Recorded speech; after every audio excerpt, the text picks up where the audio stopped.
Aloha, Rich Albertson here. This is ITS128, and I did video number 3, first part of chapter 3 earlier today. And in the previous video, I was just going to finish up the this chapter, so I get that we're back on schedule. So let me share my screen, and so let's continue on with section 3.5. If you recall, we are going over the basic types of how you can store data in Python. And, we did strings, and we did lists, and we did tuples, and we did sets earlier today. And now we're going to go into dictionaries. And dictionaries are there's both a key and a value. It's a list. It's like a list. There's elements in the dictionary, but instead of indexing these elements, like ordering them, they have keys. They have unique keys associated with each value. So it's kind of like a mapping thing. And so you put curly braces, you surround the key value pairs with curly braces, key value pairs. And so something like this would be a dictionary. This is a dictionary called players. This statement here defines a 2-element dictionary, and the name of the dictionary is players. And the first element, the key value is this, Lionel Messi, and this key's value is 10. This is another key, and its value is 7. So so the way you would reference or refer to the elements is by their keys. You would refer to it either as Lionel. You refer to element Lionel Messi, or you refer to element Cristiano Ronaldo. So so here we have a dictionary, and it's a dictionary of things to eat or drink, and it looks like it has the milligrams of caffeine, the caffeine content. This thing has this amount of caffeine. This thing has this amount of caffeine. So you would reference this by saying, okay, so this, if we run this, it's going to print the entire dictionary, which is, this, and it's exactly this. Now we can refer to elements in the dictionary like this. So this is the key, and this is the value. This is the key, and this is the value for it. So it's the key. This is the key for a dictionary. This is the key, and this is the value.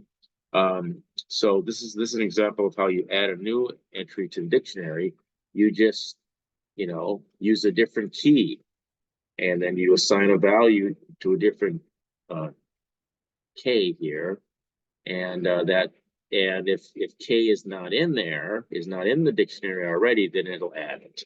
If K is already in the dictionary, then it'll replace it.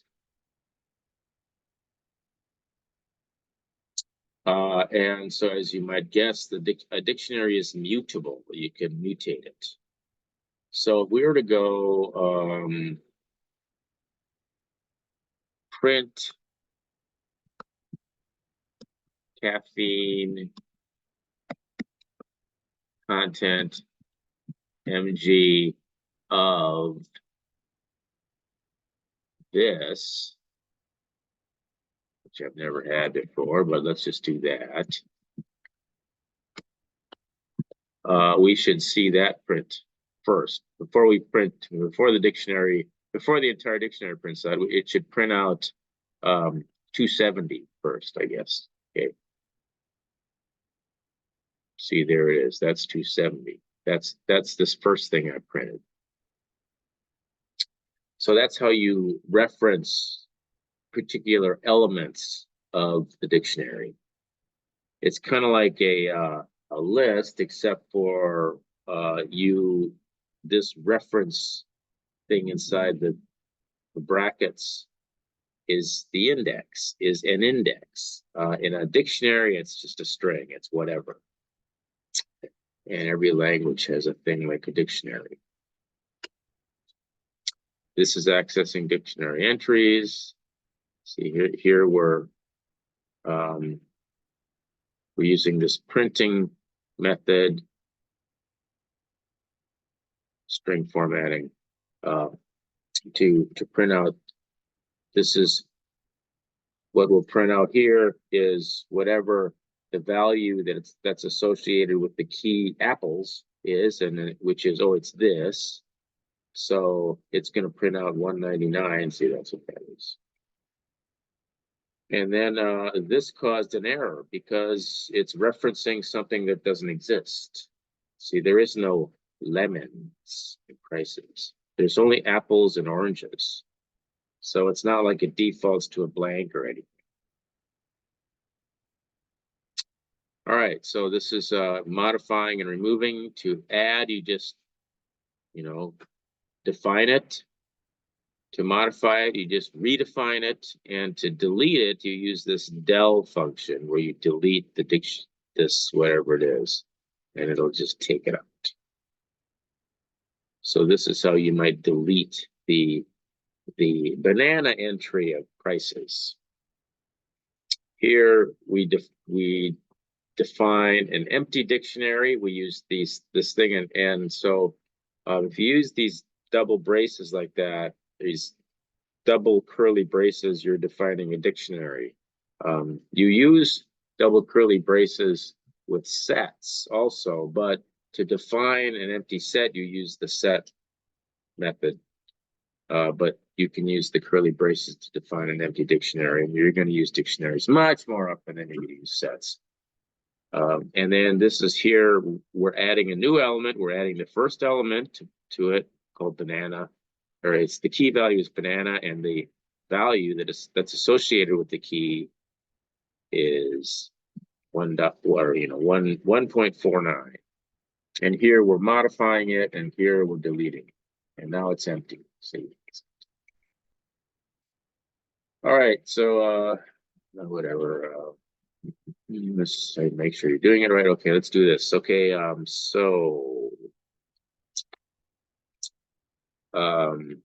four string and integer pairs are read from input. Each pair representing a student's name and a score in a test. Create a dictionary named this, and containing the 4 key value pairs. All right, so let's start it up. All right, well, I guess we can do this if you look at that. Okay, so the input is these 4 people and their scores, and it outputs like that. So it inputs that, it outputs like that, and so we got to put what's in here. Okay, and so first we have to create a dictionary called test scores. So I'm going to say test scores. And you can just create the dictionary straight up, okay? They probably want you to create an empty dictionary and then add each one. But you can just, since you have everything already, you can just create it straight up. So I'm going to do that. I'm going to do it the lazy way. Person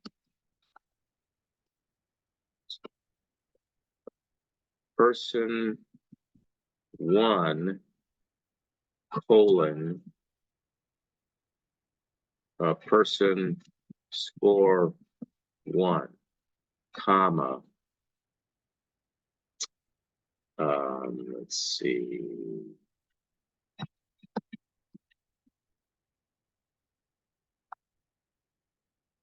This is 4, 4, 3, 3, 2, 2. So that's just creating it straight up. Let's see if this works.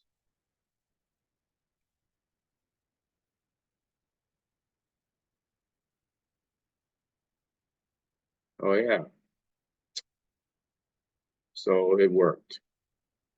And see, so this is how they tell you. This is how you should do it if you're a beginner. First, you define the empty dictionary, and then you set person one equal to person square one. So this would be like an equal sign here, and this is an equal sign, and this is an equal sign. This is an equal sign, so that'd be 5 statements. But then they also say may also be created using curly braces to surround the key value pairs. And so here, so again, all right. So let's do the. Let's see. This one is. Contains 2 key value pairs. Read a student's name from input, then output the corresponding age from age dict. Finally, delete the pair from age dict. Okay, so we're going to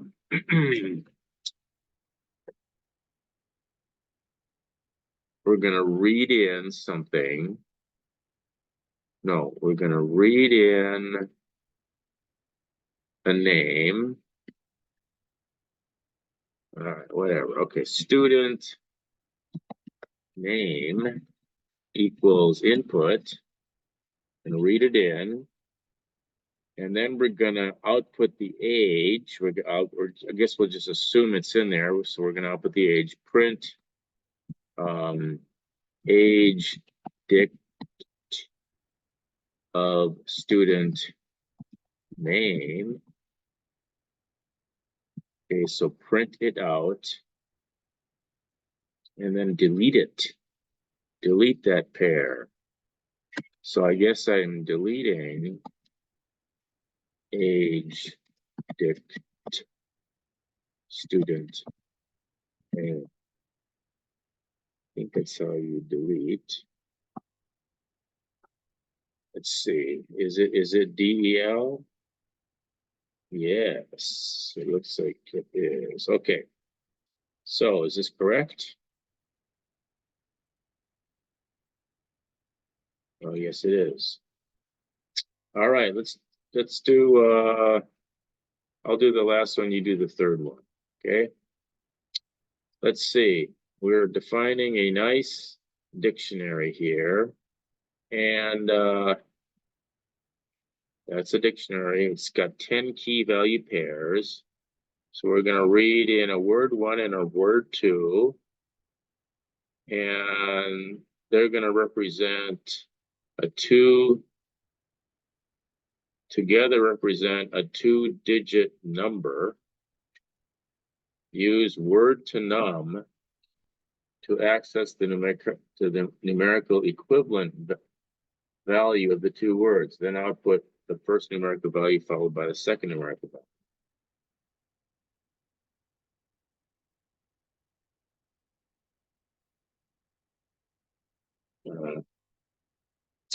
Well, let's see what the example is. Okay, so you put in the 70 and you put in the 3.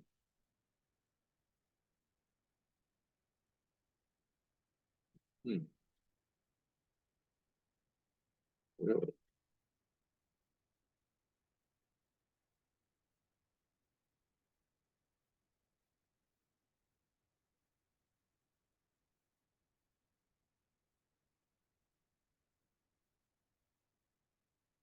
Wow, that's a tough one.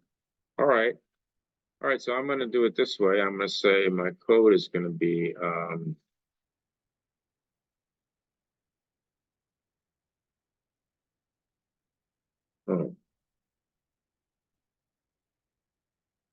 Okay, how about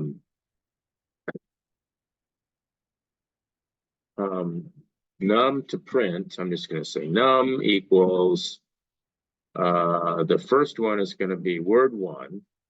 Oh, first, oh, I have to read in word one or two, don't I? So let me go up here first. Word one equals input, and word two equals input. And then I'm going to say num equals, so, okay, num equals word to num of word one plus, now this is an integer, yeah, because that's going to be one of these things. And these are all integer numbers. They're not strings. So this is a number, and I'm going to add it to this to the second number. So this 70 is this, and that's the value 70, and then the next word is going to be some number to add to 70, I guess. Word to num of word two. And then I'm going to print it. Yes, I can do that. Okay.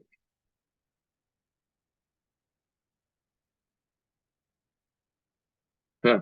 Oh yeah. Okay. There we do. There we go. All right. You can do the third one. I don't even know what it is. All right. Common. Okay. So now we're going to summarize these data types, and we of course have the numeric data types, integers and floating point numbers, and then we have the sequence types, which are strings and lists and tuples. They're containers for collections of objects that are ordered by position in the sequence. And that means they have indexes. They have an index. And so you can reference one of the things by its index.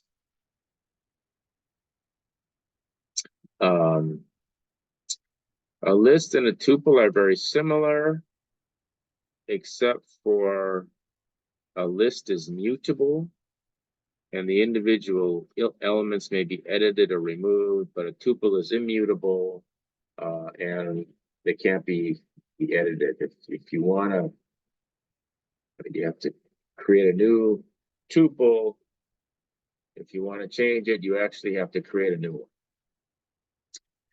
Lists and tuples can contain any type, or strings, they're indexed. They can only contain single characters. And you can apply the sequence type function like the length function and use brackets to refer to a particular element. And then the only mapping type we have is the dict type. It's like a list, except for or any other sequence type, and that it contains in that it's a container. However, each element of the dict is independent. There's no special ordering or relation. It uses key value pairs to associate a key with a value. So that's that. You can go through this, choosing a container, go through this, decide what the best. This is nuts. I was going through this earlier. So you're supposed to click on the air. Okay, but this is a program, so anyway. Okay, there's nothing wrong with that statement. It's just defining a list. There's nothing wrong with the statement. It's just defining an empty dictionary. Here we are reading in okay, so that's not something that's, but here we are trying to, okay, grades is a dictionary. We just defined it here. And we're trying to append, we're trying to add to the dictionary, but that's not how you add to a dictionary. This is how you add to a list. So when I first did this, I thought, well, then this is wrong. This should be a list, defining an empty list. But no, this is what's wrong, because here you define it's a dictionary. So if you clicked on this one, it'd say, oh, no, it's This is the one that's wrong because it's a dictionary design here. This is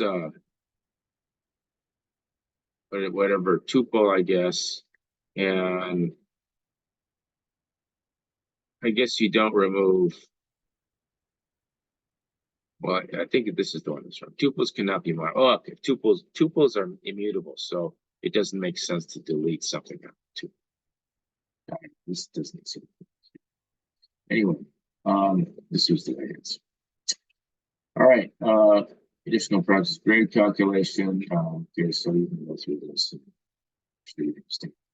This works. Okay, converting type conversions.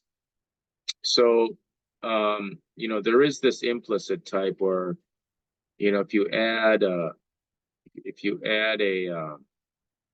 an integer with a floating point number, you're going to end up with a floating point number. So that's an implicit conversion.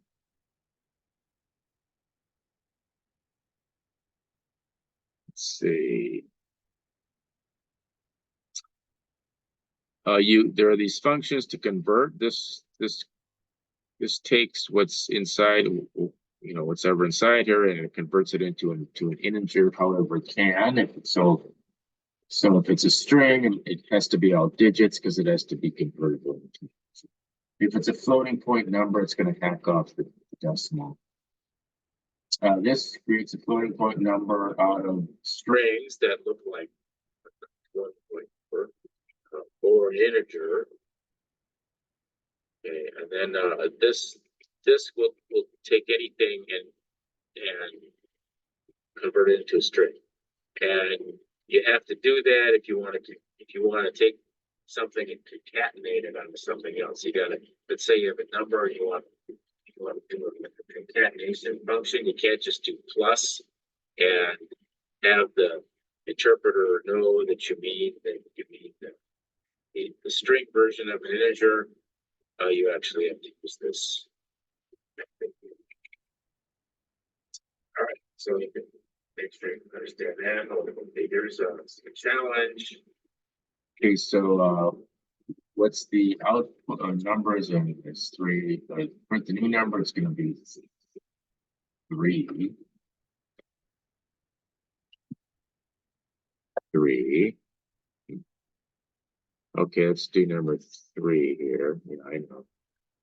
This one is going to be it's a floating point number multiplied by 2, but so it's going to end up being a floating point number.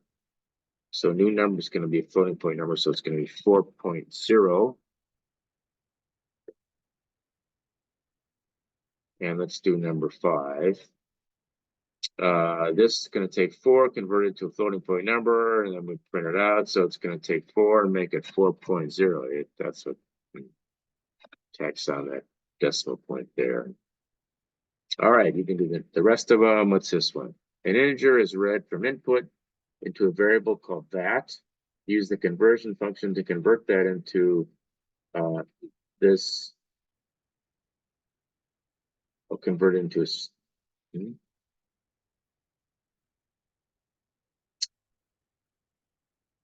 Okay, oh, here we read it in, and it's an integer, and then we want to convert it into something to print out this way. Yeah, okay, so I guess we need to go like something like string meters. That's this thing. And so this has to be a string, but we want to print this out, and this is an integer. See, we read it in and convert it into an integer. So we need to convert this back into a string. Now meters.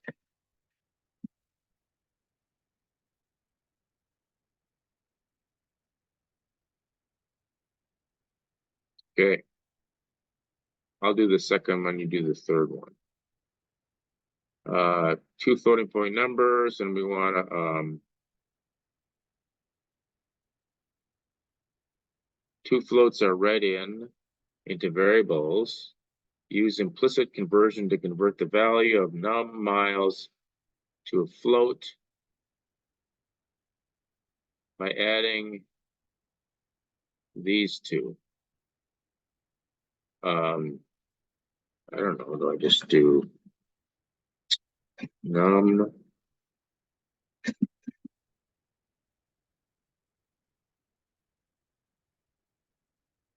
miles implicit conversion? Oh, okay. Oh, sure. Equals miles traveled plus miles remaining. And it's going to be implicitly floating point, because when you take one floating point number and add another floating point number, the floating point, because when we read them in like floating point numbers. Anyway, let's see if this work is right. Okay, good. Excuse me. All right, so what's binary numbers?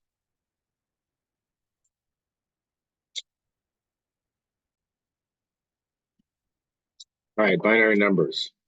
Okay, so here we're talking about converting between decimal and binary. And so we review that decimal number is, this is the 10 to the 0th place, 10 to the first place, first power, 10 to the second power, so it's so you're adding 2 plus 1 times 10 plus 2 times 100, and you end up with 212. Base 2, it's 2 to the 0th power, 2 to the first power, 2 to the second power, 2 to the third power, which is 1, 4, 2, 4, 8. And so you add those up, and this equals 13. So this is 13.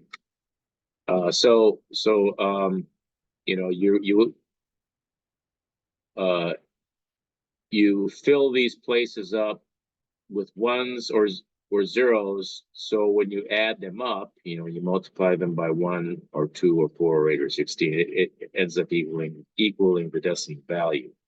So like just 1000, that equals 8.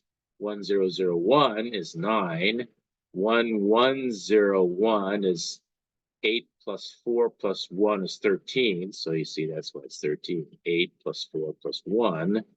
10110 is 32, plus 8 is 40, plus 4 is 44, plus 1 is 45, and so that's why you get 45. So that's how you go from binary to decimal, and to go from decimal to binary, you do a division type thing. So go through and see that you can convert this. This is 1 plus 2 is 3, plus 7 is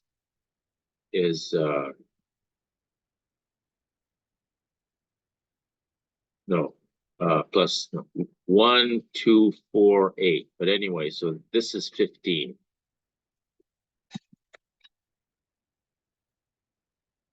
And this is let's see, this is 128, and this is 1,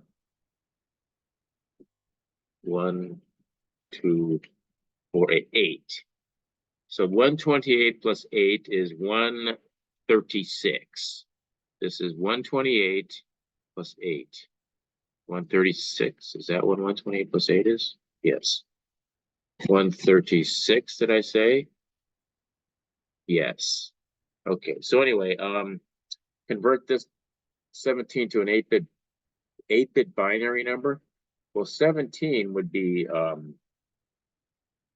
16 as 1, 2, 3, 4. That's 16. So 17 would be this. I just changed the lowest order one to a 1, but then it's got to be 8 bits. So I got to put that's 5 bits, 6, 7, 8 there. Yep. So anyway, you can continue to do that. Okay, so let's do this. Convert the decimal number to binary before the decimal number reaches the binary numbers.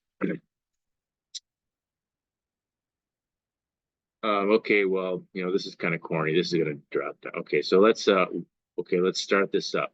Okay, 2. I'm supposed to make it a 2 before it falls down to there, and there it is. And so I got it.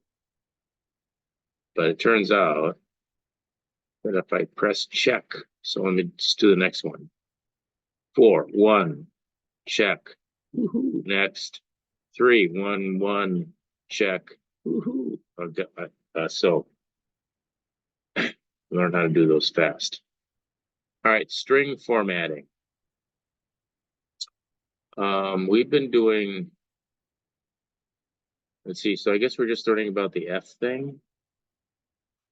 Is that all this is? Yeah, we're just learning about printing using the F string format, F for format. Let's see, we know about this, where when we want to print out an item, let's say num items is 3 and cost of a taco is $1.25, and I want to print out, I need num items, please. I need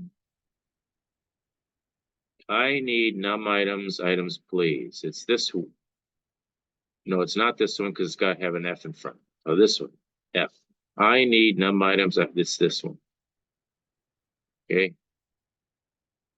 Num items tacos cost num items tacos cost taco times 3. It's got to have an F in it. F. Num items tacos cost, no, got to have an F. Oh, it's times num. Okay, so it's this one.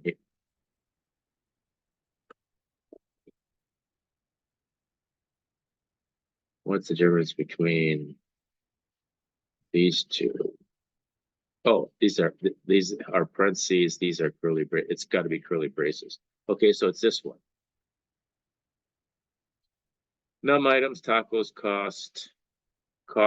taco cost times num items. Okay, so this is something that you can have inside these an F string inside the curly braces. Okay, so you can actually have an expression. And so here's some additional F string features. You can do this, and it outputs the actual value. Whoever uses exactly. You can have an additional a format specification or presentation type. If it's a string you're outputting, it's default. So you can omit the dot the S.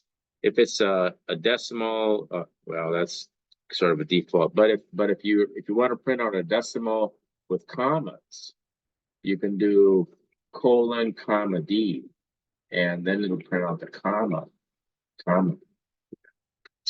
If you want to put leading zeros with a precision, like if you want to do print out a number, but you want it to be at least exactly 3 digits or 3 digits, you do like this.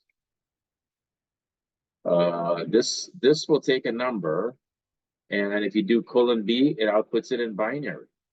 So the number 4 binary is 100. The number 31 in hexadecimal is 1F. 1F, that's 31. 32 is 20. If you want to do in this exponent notation, and some number looks like this, it'll output it like this. You can do fixed point notation with as many places of precision as you like. F is defaults to 6 digits of precision.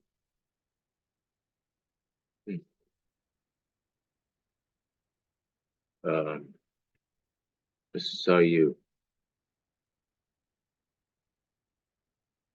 is how you make it be some other programmer defined precision. And then this is if you want to comment there too. All right, so examples of that. Okay, here we go. Prints includes a new line, so no, okay, no. All right, so let's start this up. What's the output? Joe, their name is Joe. Their name is Joe. Okay, I think that's right. Okay, let's do 3. Ron was born in 1980.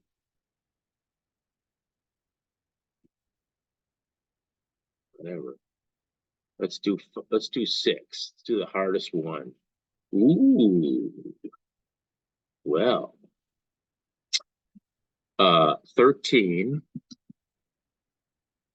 space 013 space 13.00. Enter, I think. Ding, ding, ding, ding, ding, ding, ding, ding. Oh. Oh. Oh, it's because it's, oh. Well, you can fix it. You can do it right. Okay, what's this one? String formatting. All right. Just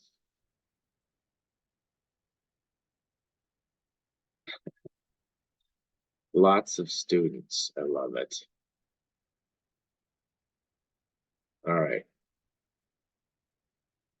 All right, I'm gonna do the hardest one.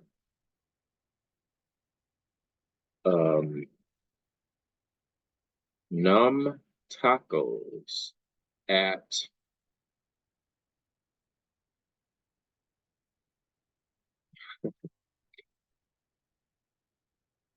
costs $24.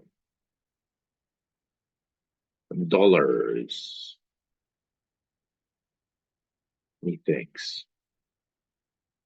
All right. Okay, what's this one? My name and total coins are read from input as a string and an integer, respectively. Use the F string to output the following on one line. Okay. All right. Uh,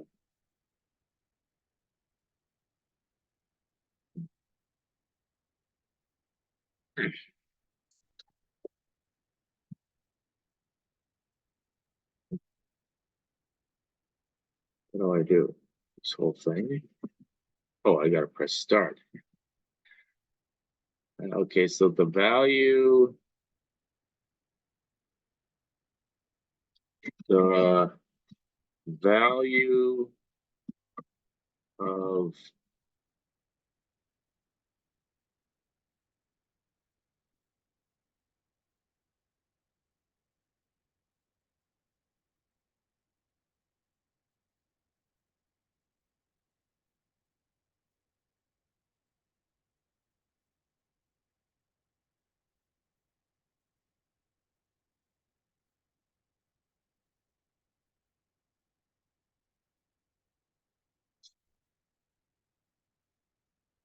if the input is this, Ike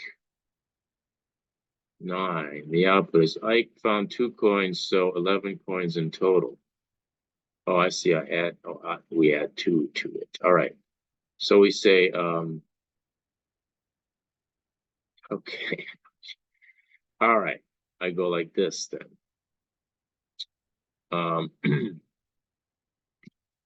My name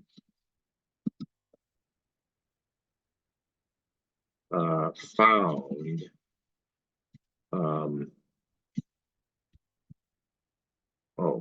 two coins.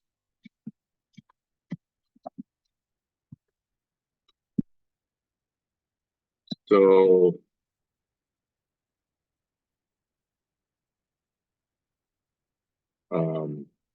total coins,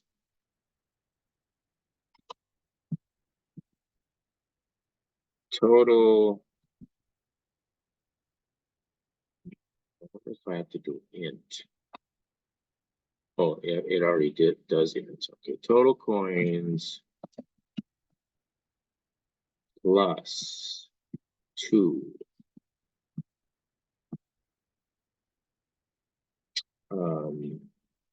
coins in total.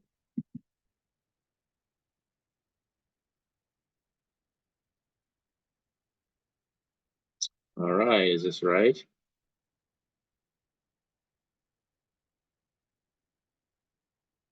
All right. Okay. Let's do this one. Input num is read from input as an integer. Use format specifications. Using format specifications, output the following.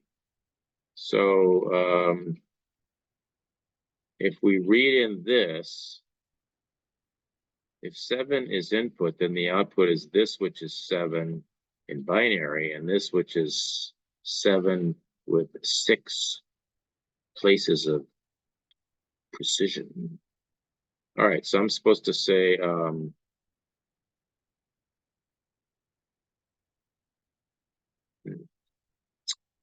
guess I'm supposed to go print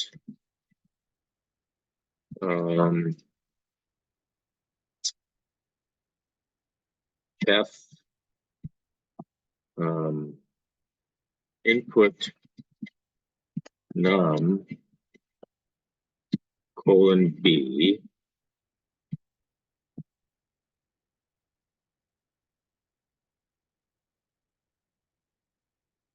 I'll just close it up here and do another print statement.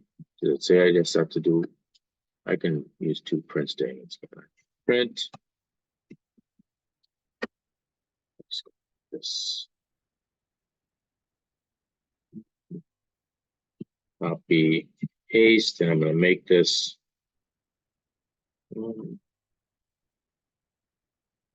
that? 20. F. F. All right. F.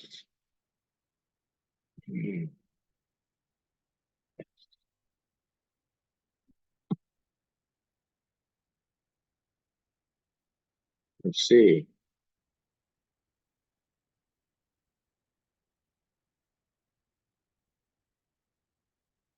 Okay, very good. All right. What's next? Additional practice. Okay, you can additional practice that. Oh, all right, list basics. Is this? Oh, this is the lab. All right, list basics. Okay, and I think in the earlier video, I showed you where you can find this lab, which is Lima.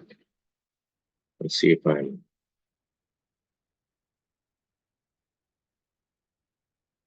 connected to this class. This class, and you go to resources, and you go to lab videos, and it will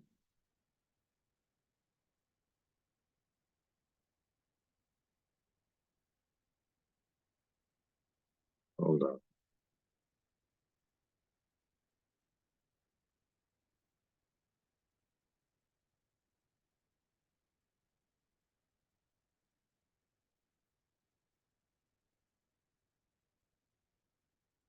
And you'll have this lab videos, and you should have access to this. If you don't have access to it, you got to let me know.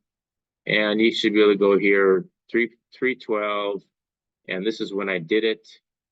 And you can just click here, and it goes right to the place in the video that does this lab. So anyway, so that should I think that's it for chapter 3. And so Next Tuesday, I'll post this up right now, and then next Tuesday we'll be able to start with chapter 4. All right. Hope this helps. Thanks for watching.